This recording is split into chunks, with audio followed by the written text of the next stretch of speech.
So, welcome back. We're still doing replacement reactions, but now we're doing double replacement reactions, which are, yes, a little bit worse. Don't worry, this is the last step. All the other reactions are not worse than this. And even these, you're not doing anything new, you're just doing more ion calculations to make these work. So, they start us off with a really simple one to warm us up. We have two compounds, and the idea here is we have a metal and a nonmetal, and then another couple containing a metal and a nonmetal, and these two compounds are going to trade. And you can think of this either as the two metals trade places, the potassium and the sodium, or you can think of it as the two nonmetals trade places. It really doesn't matter. You could say the F and the B are swap spots. So either one of those will do the job.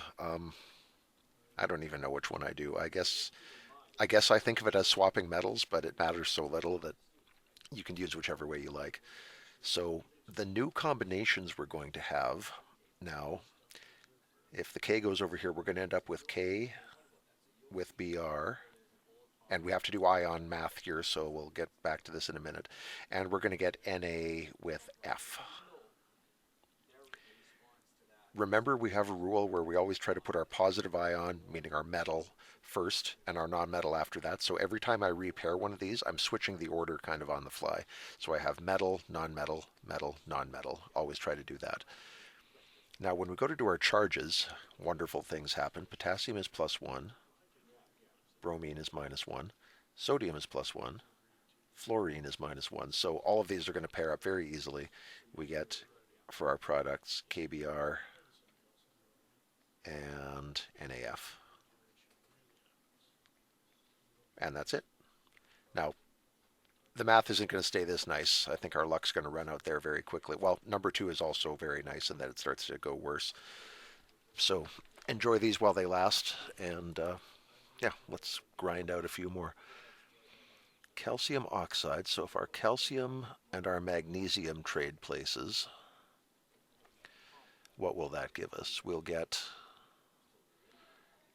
Ca with S, calcium with sulfur, and magnesium will come over here and go with O. So we'll get Mg with O. Check your charges, and again, it's wonderful. Everybody is 2's this time, which again means the formulae are very simple. We get CaS, calcium sulfide for one of our products, and the other one will be magnesium oxide, nothing to it. Okay, now we start sliding downhill. Here, the ions are not going to match quite so nicely. If these metals trade places, we are going to get Na with Br. We'll get the charges in a second. And we'll get Mg, the other metal, with Cl. MgCl. All right, so each of these metals ends up with a new partner, or you can think of it as the nonmetals end up with a new partner. If you're thinking that way, then you'd say the Cl comes over here to be with Mg. There we go. And the Br goes over here to be with Na. There we go. So it really does work either way. Check charges for these, and you find sodium and bromine are both 1's. So nice, NaBr. And here, magnesium's charge is +2, but chlorine's is only -1. So this combination will need two chlorines to match a single magnesium, and we get MgCl2. Nice. Okay, here we have number 4, yttrium fluoride and beryllium oxide. So if these two metals trade spots, we'll get Y with O, yttrium with oxygen, and then we'll get Be with F, beryllium with fluorine. Look up charges on these and you'll find that yttrium is 3 plus always. Oxygen or oxide is -2. Beryllium is +2 and fluorine is -1. So here we need a 6 to make this work. We need 2 yttrium and 3 oxygen, Y2O3. To to make our charges even out. And here we'll need 2 fluorines on a single beryllium, so BeF2. Okay? Nothing too hard, right? It's about 100 steps, but they're all relatively simple steps. It's just a matter of recombine your compounds and then, or recombine your elements and then calculate their new charges to see what the new formulae are. So nothing too bad, I don't think. Let's get in a few more reps. Okay. Did I mention the negative ions can be polyatomic? Well, they can. In this thing, our positive ion is potassium, and our negative ion is a nitrate, an NO3. And our positive ion is a calcium here, and our negative ion is a carbonate. So now we get to recombine those. Other than that, nothing's really different, but these do maybe look a little more intimidating. Our K is going to jump over here and be with the carbonate, so we'll get K and CO3. More about the charges in a second. And calcium will hop over to go with nitrates, so we'll get Ca and NO3. For charges, potassium is +1, carbonate is -2, calcium's +2, and nitrate is -1. So what does that mean for our formulae? We'll need 2 potassiums to match a single carbonate, so here we're going to get K2CO3. And here, 2 nitrates, we'll need 2 nitrates to match a single calcium, so CaNO3, 2. Don't forget your brackets, NO32 is definitely wrong.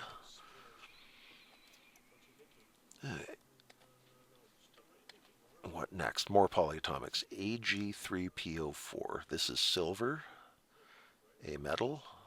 This is phosphate, a polyatomic negative ion. This is calcium, a metal, and this is carbonate, which we met just a moment ago, a negative polyatomic ion. So if these trade places, we get Ag with CO3. Ag, la la la la la, get the charges in a second, and we get calcium with phosphate. For charges, silver is always +1, carbonates are 2-, calciums are 2+, and PO4 is 3-. So if we're combining these, we'll need 2 silvers to go with a single carbonate. That's Ag2CO3. Easy enough. And here we get the 6th thing.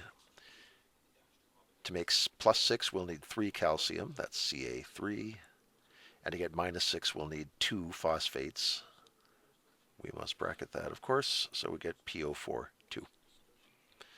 So silver phosphate meets calcium carbonate. They react and you get silver carbonate and calcium phosphate. Oh, did I mention that instead of a metal you can also have ammonium? Well, you can. This is our positive ion. So up to this point I've been saying metals replace metals. More generally, positive ions replace positive ions. So here we have NH4, which is a plus. Here we have potassium. Those two are going to trade places. And then we have sulfate, a negative ion, and chromate, another negative ion. So when the positives trade spots, what do we get? We get NH4. We'll go with CrO4. We'll get charges in a second. And we get K, potassium, with SO4. Ammonium's charge is +1. Chromate is -1, isn't it? No, it's not. CrO4 is -2. I guess I could have seen that from looking at the formula here, but I looked in the table instead. Potassiums are +1, and sulfates are -2. So when these combine, chromate's got a -2 charge. Ammonium's only +1, so we're going to need 2 ammoniums to make this work.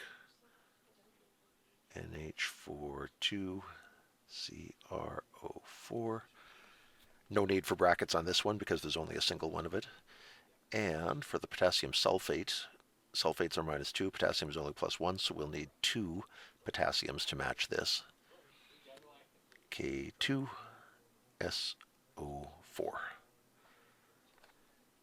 And, almost there, aluminum oxide reacts with table salt, sodium chloride. Aluminum is a metal, sodium is a metal, they will trade places. Or you can think of it as the oxygen and the chlorine, the two nonmetals trading places, that's fine too. So we're going to get Al with Cl, aluminum and chlorine, and we will get sodium with oxygen. Charge-wise, chlorine is a +3.